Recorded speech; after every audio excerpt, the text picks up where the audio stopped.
หนึ่งกุ้งครับพี่น้องเนาะอันนี้เดี๋ยวมากินกุ้งหนึ่งค่ะอันนี้ตึกหนึ่งไว้ค่ะเนาะไปซุกกำปองซุกเนี่ยเดี๋ยวมากินจ้ำกันค่ะเนาะอันนี้เดี๋ยวมาลงนะครับหนึ่งกุ้งปอกเปลือกเงี้ยวครับพี่น้องเนาะปอกเปลือกเอาเป็ดเปลือกเอาเป็ดโหงเงี้ยวค่ะอันนี้หนึ่งปองซัวกับขึ้นมายากกันค่ะเนาะเครื่องแต่เดี๋ยวมีหมอกนายครับพี่น้องเนาะเนี่ยผักกีผักหมี่ขาวหมากพีดแหลงหมากพาค่ะอันนี้ได้ตัดเฮ็ดน้ำจิ้มค่ะเนาะตัดเฮ็ดน้ำจิ้มได้มีหมอกนายค่ะเนาะหมากพีดแหลงผักกีผักหมี่หอผักหมี่ขาวค่ะเนาะยังว่าหมากพาค่ะเนาะอันนี้เขาตัดเฮ็ดน้ำจิ้มค่ะมาเอาตัวจอบก่อนค่ะก็ไม่พี่น้องโอ้ยเยอะสุกโอ้อันนี้ครับพี่น้องเนาะตัวจำเนาะนี่อันนี้กุ้ง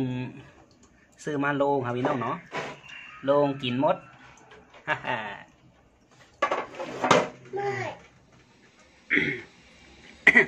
่าในเด็ดหมักพริกแหลงซอยดังผักกีซอยค่ะเนาะเอาขาซอยยาวๆอันนี้ทำเป็นน้ำหมักพาเลยตั้งน้ำตั้งเกลือหวานเขาคาใส่ลอกกันไว้ขนาดไหนค่ะเนาะหนังเกลือหวานเด็ดเจิมในเขาจีกันไว้ให้ในกัมค่ะอันนี้ทำเป็นผักห่อขาวดังหมักพริกตำล้อกันค่ะเนาะอันนี้ตัดเตมากำบัวกุ้งเขาสุกเขาขาเตมาตาใส่เนื้อกุ้งขนาดอันเส้นในเนาะอันนี้ก็ใส่เนื้อกุ้งค่ะเนาะโอเคเขาขามาด้วยกุ้งจอมกันค่ะกุ้งเดี๋ยวเหมือนถึงไว้แทน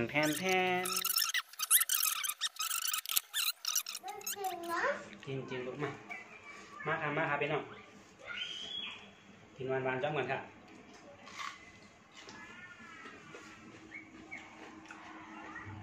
หนูตัวนั่นตัวลุงฮะ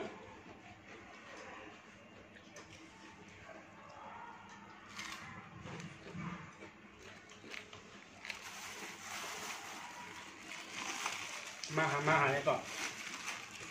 เป็นกุ้งหนึ่งต้องกันเนาะกุ้งหนึ่งกับน้ำจิ้ม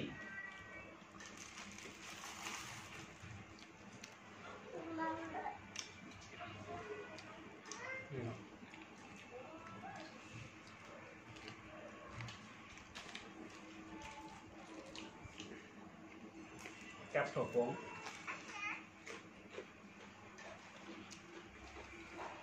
ผักกาดขาวครับนี่ครับอร่อยป่ะเดี๋ยวต้องอ้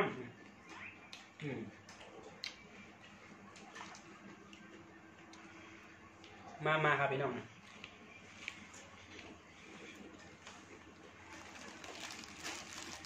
กับน้องป้อหอมน้องป้อหอมอะไรมั้งน้องป้อหมูอะไรเนาะ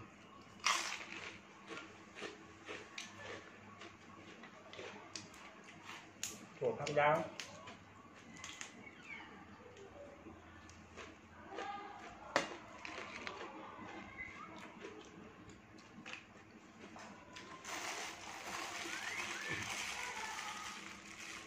มาส่งโกโก้ค่ะมาส่งโกโก้ค่ะมา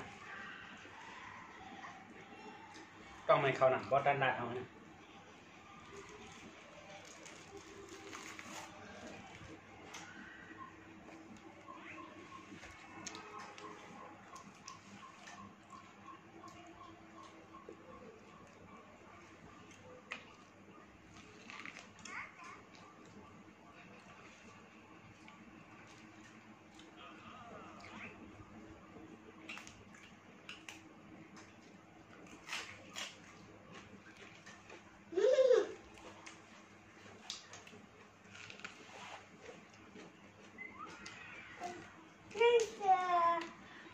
มาอ้ามหน่อย มาเนาะ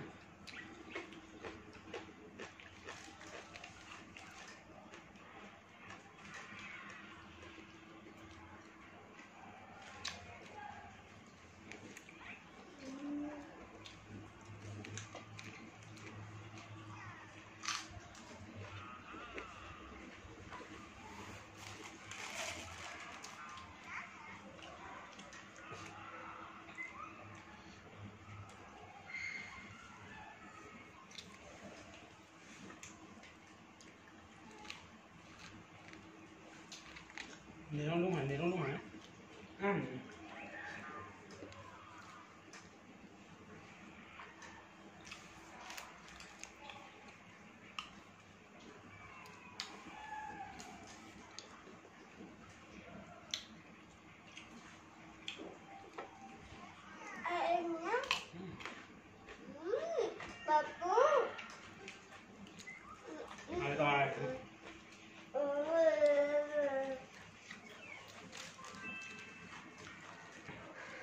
มาหาไปแล้วม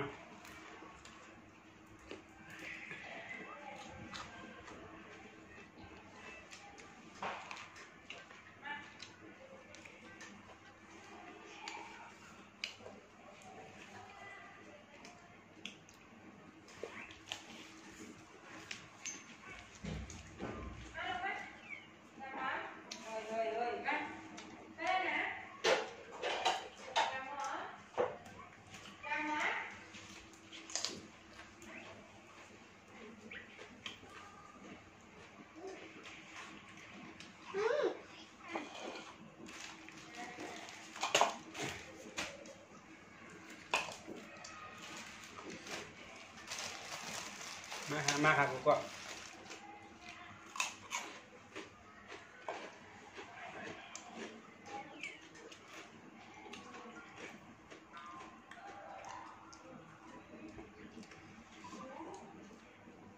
เปิ้นได้เปิ้นก่อนกินจ้อม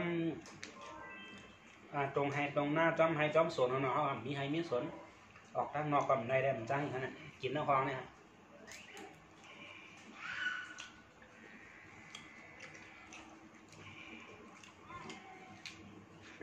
ผักกีหอมครับ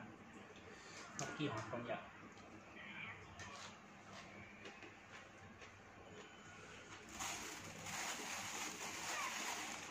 มาครับมา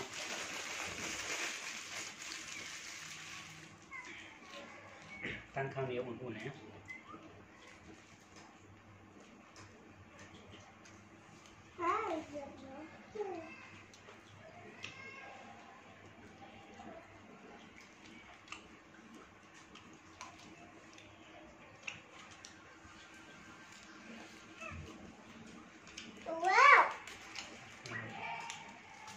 สองห้างดีละคงหนึ่งเนาะ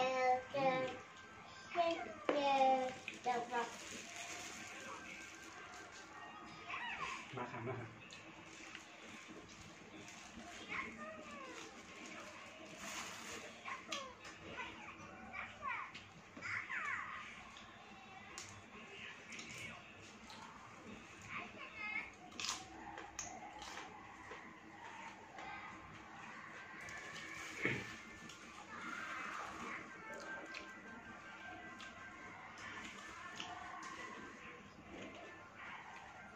มาสู้มีน้องของก็เขาเนาะแค่ต่อจอยกดไลค์กดแชร์กดติดตามเหมือนพอเขาเนาะนั่งเดี๋ยวมีแห้งแต่แต่เฮ็ดกว่าคลิปตั้งนาแทงที่นี่ขนาดยินจมขอบใจทุกก็ที่เขามาตัวที่เขามาผันแห้งค่ะมาสู้ค่ะ